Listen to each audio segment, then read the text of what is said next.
17वीं शताब्दी की शुरुआत में एक छोटे तटरक्षक दल से लेकर 21वीं सदी की बेहतरीन जल सेनाओं में शुमार होने तक भारतीय नौसेना ने एक लंबा सफर तय किया है। भारतीय जल सेना ने एक समृद्ध समुद्री विरासत का संरक्षण गौरव के साथ किया है। सालों से पदाधिकारियों से लेकर सैन्य श्रेणी तक सभी ने भारतीय नौसैनिक विरासत के सम्मान में गर्व से फहराते इसके ध्वज में बदलाव की संकल्पनाएं की हैं। इस भावना के साथ नौसेना के ध्वज में कई अवसरों पर बदलाव हुए और कई बार इसका रूपांतरण भी हुआ। इसी कड़ी में 2 सितंबर 2022 को भारतीय नौसेना औपनिवेशिक अतीत के अंतिम अवशेषों को ध्वज से हटाकर अपने नए ध्वज को अंगीकृत करेगी।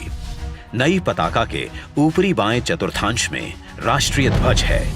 साथ ही है एक नीले रंग के अष्टकोणीय चिन्ह के अंदर एक लंगर के ऊपर स्थापित राष्ट्रीय चिन्ह और देवनागरी में नौसेना का आदर्श वाक्य शम नो वरुणः, जो एक ढाल की आकृति बनाता है। अष्टकोणीय आकृति 8 दिशाओं को प्रदर्शित करती है। यह भारतीय नौसेना की बहुदिशात्मक पहुंच और बहुआयामी परिचालन क्षमता का प्रतीक है।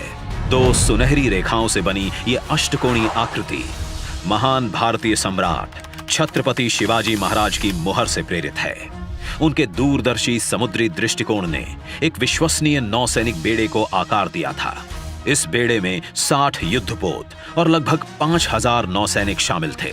हमें गुलामी की छोटी सी छोटी चीज भी कहीं नजर आती है, हमारे भीतर नजर आती है, हमारे आसपास नजर आती है, हमें उससे मुक्ति पानी ही होगी। आज भारत अपनी स्वतंत्रता के 75वें वर्ष में पहुंच गया है। ऐसे में नौसेना की नई पताका हमारे सामुद्रिक रक्षक भारतीय नौसेना के मन को उन्मुक्त कर उनकी अदम्य भावना को और भी अधिक सशक्त बनाने की दिशा में एक कदम है।